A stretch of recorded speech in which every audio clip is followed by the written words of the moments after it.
নমস্কার, রিতাস ইউকে কিচেনে আপনাদের সকলকে স্বাগতম।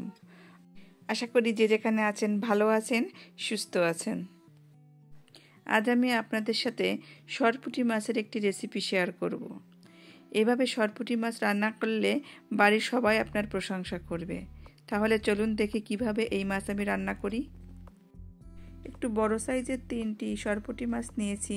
মাছগুলি কেটে পরিষ্কার করে ধুয়ে নিয়েছি এবং এর গায়ে একটু কাট লাগিয়ে নিয়েছি। তারপর এর ভিতর দিয়ে দিলাম স্বাদমতো লবণ এবং হাফ টি স্পুন চালের গুঁড়া ও হাফ টি স্পুন হলুদের গুঁড়া।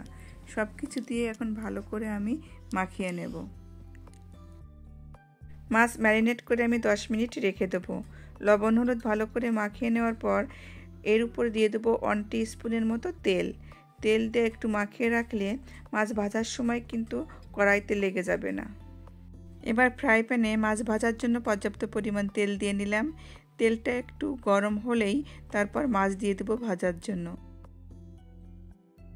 মাছের এক পিঠ 3 মিনিট ভেজে নেওয়ার পর উল্টে দেবো অন্য পিঠ ভাজার জন্য। এভাবে 6 থেকে 7 মিনিট এই মাছ ভেজে নেব।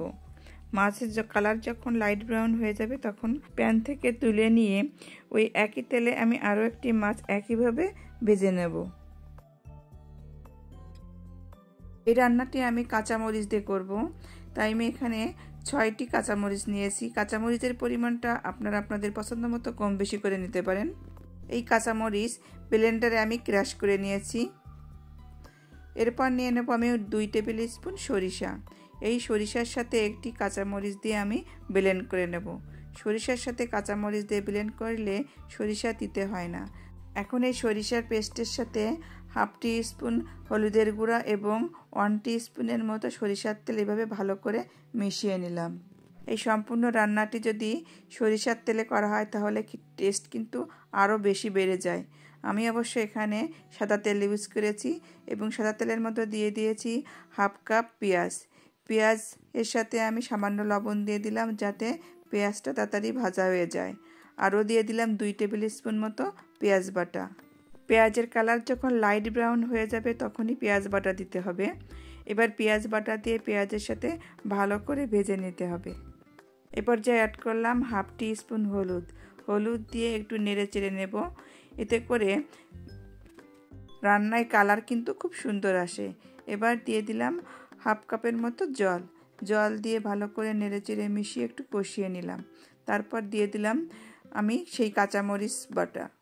আরও দিয়ে দিলাম 1.5 টেবিল স্পুনের মতো জিরা বাটা। এই রান্নাটি অবশ্যই জিরা বাটা দিয়ে করার চেষ্টা করবেন। সামান্য জল অ্যাড করে 3-4 মিনিট এভাবে মশলাটি কষিয়ে নেব। চুলার আঁচ কমিয়ে একটু সময় নিয়ে মশলা কষিয়ে নিতে হবে। এ পর্যায়ে অ্যাড করলাম স্বাদমতো লবণ দিয়েও আমি আবারও মশলা ভালো করে কষিয়ে নিলাম। যখন এর ভিতর থেকে এভাবে তেল রিলিজ হয়ে আসবে তখন বুঝে নিতে হবে মশলা কষানো হয়ে গেছে। মশলা কষানো যত ভালো হবে রান্নার টেস্টও কিন্তু তত ভালো হবে। এ পর্যায়ে ভেজে রাখা মাছ মশলার ভিতর দিয়ে দেব। মশলার সাথে 1-2 মিনিট এভাবে ভেজে নিয়ে আবারও উল্টিয়ে দেব। চুলার আঁচ আবারও বলছি একেবারে লোতে রাখতে হবে। এ পর্যায়ে মশলা যদি পুড়ে যায় তাহলে রান্নার টেস্ট কিন্তু একেবারেই নষ্ট হয়ে যাবে। এখন 1 কাপ গরম জল অ্যাড করলাম। এরপর ঢাকনা দিয়ে ঢেকে চুলার আঁচ বাড়িয়ে আমি মিডিয়াম টু হাইতে রেখে 10 মিনিট রান্না করব।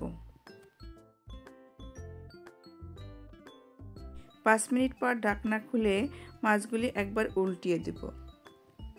এই পর্যায়ে মাছগুলি খুব নরম হয়ে যায়, তাই সাবধানে উল্টিয়ে দিতে হবে।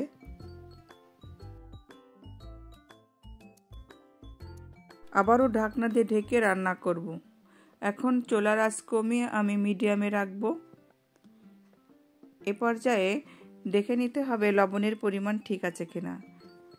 10 মিনিট পর আমি এখন ঢাকনা উঠিয়ে অ্যাড করে দেব সরিষার পেস্ট।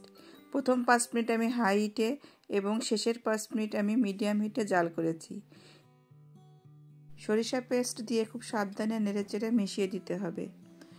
এখন 2টি স্প্যাটুলার সাহায্যে আমি এই মাছগুলি উল্টিয়ে দেব। তারপর ঢাকনা দিয়ে ঢেকে স্লো হিটে আরও 3 মিনিট আমি রান্না করব। যদি কেউ ধনেপাতা খেতে পছন্দ করেন তাহলে এই পর্যায়ে মাছের ভিতর ধনেপাতা অ্যাড করতে হবে। এখন আমি ঢাকনা দিয়ে ঢেকে দিলাম। চুলা বন্ধ করে 5 মিনিট স্ট্যান্ডিং টাইমে রেখে দিয়েছি। আশা করি রেসিপিটি ভালো লেগেছে। ভালো লেগে থাকলে লাইক এবং শেয়ার দিয়ে আমার পাশে থাকবেন। নতুন বন্ধু হলে সাবস্ক্রাইব করার অনুরোধ রইল। আবার ফিরে আসবো নতুন কোনো রেসিপির সাথে আপনাদের মাঝে। ততক্ষণ আপনারা ভালো থাকুন, সুস্থ থাকুন। ধন্যবাদ।